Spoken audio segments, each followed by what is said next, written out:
Hola, en este video voy a explicar los problemas del parcial 3 junto con los errores que cometí y lo que entendí después de corregirlos. La idea es ir problema por problema explicando qué está pasando y cómo se resuelve correctamente. Ahora sí, como vemos aquí, problema 1. En el primer problema se analiza un movimiento circular donde un carro toma una curva. Lo primero es identificar el tipo de movimiento. En este caso no es un movimiento en línea recta, sino que el objeto está cambiando constantemente de dirección. Eso significa que hay una aceleración dirigida hacia el centro, que es lo que caracteriza el movimiento circular. Después hago el diagrama de cuerpo libre. Aquí identifico las fuerzas que actúan, el peso hacia abajo, la normal hacia arriba y la fricción en dirección horizontal. Es importante notar que en este problema la fricción tiene un papel distinto al que normalmente pensamos. Muchas veces se piensa que la fricción solo se opone al movimiento, pero aquí es la fuerza que permite que el carro siga la curva. Es decir, es la que mantiene al objeto en la trayectoria circular. Otra forma de verlo es imaginar qué pasaría si no hubiera fricción. En ese caso, el carro seguiría en línea recta y se saldría de la curva. Eso ayuda a entender por qué la fricción es la responsable del movimiento hacia el centro. Luego se relaciona una fuerza con el movimiento circular para poder encontrar la rapidez máxima. También es importante entender que esta rapidez máxima depende de cuánto agarre tenga la superficie. Si la fricción es mayor, el carro puede ir más rápido sin salirse. Si la fricción es menor, el límite de velocidad es más bajo. Esto tiene sentido en la vida real. Por ejemplo, cuando una carretera está mojada, el carro no puede tomar curvas a la misma velocidad que cuando está seca. El error que cometí fue no identificar correctamente el papel de la fricción, no la relacioné con el movimiento hacia el centro, lo que hizo que planteara mal el problema. Al corregirlo, entendí que siempre debo fijarme hacia dónde apunta la aceleración, porque eso me indica qué fuerza está produciendo el movimiento. También entendí que no basta con reconocer las fuerzas, sino que hay que entender qué función cumple cada una dentro del problema. Para mejorar, voy a practicar más problemas de movimiento circular y tratar de visualizar mejor lo que está pasando físicamente. Problema 2. En el problema 2 o en el segundo problema se analiza un sistema de dos masas conectadas con una base aplicada en ángulo.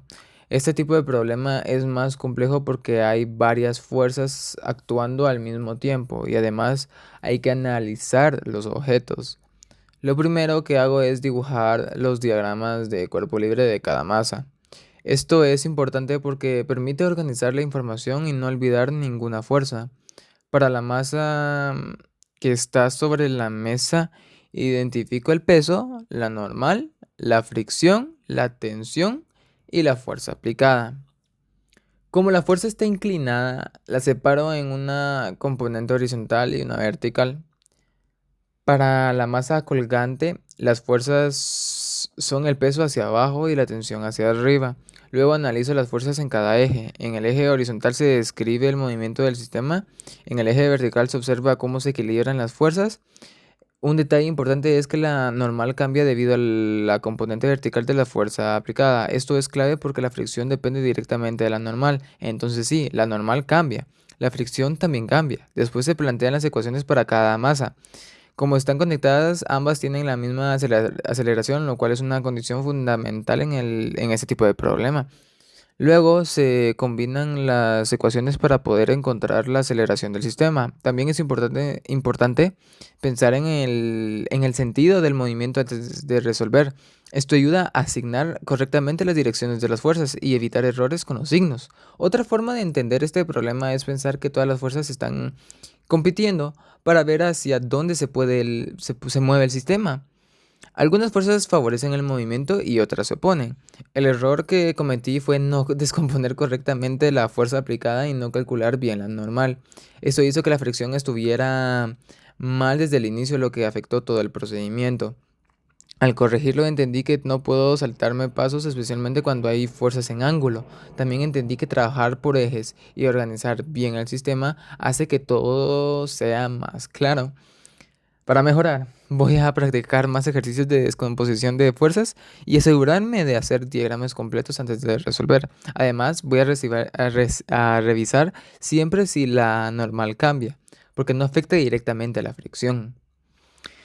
En el tercer problema se utiliza el concepto de trabajo y energía. Primero, identifico las fuerzas que realizan trabajo, que en este caso son la gravedad y la fricción. Luego analizo cómo cada fuerza afecta el movimiento. La gravedad puede ayudar al movimiento, dependiendo de la dirección, mientras que la fricción siempre se opone, por lo que reduce la energía del sistema. Después se suman los trabajos para obtener el trabajo neto. Este trabajo neto se relaciona con el cambio en la energía cinética, lo que permite encontrar la velocidad final. Algo importante aquí es que este método permite analizar el problema de una forma más global, viendo cómo cambia la energía en lugar de analizar cada instante del movimiento.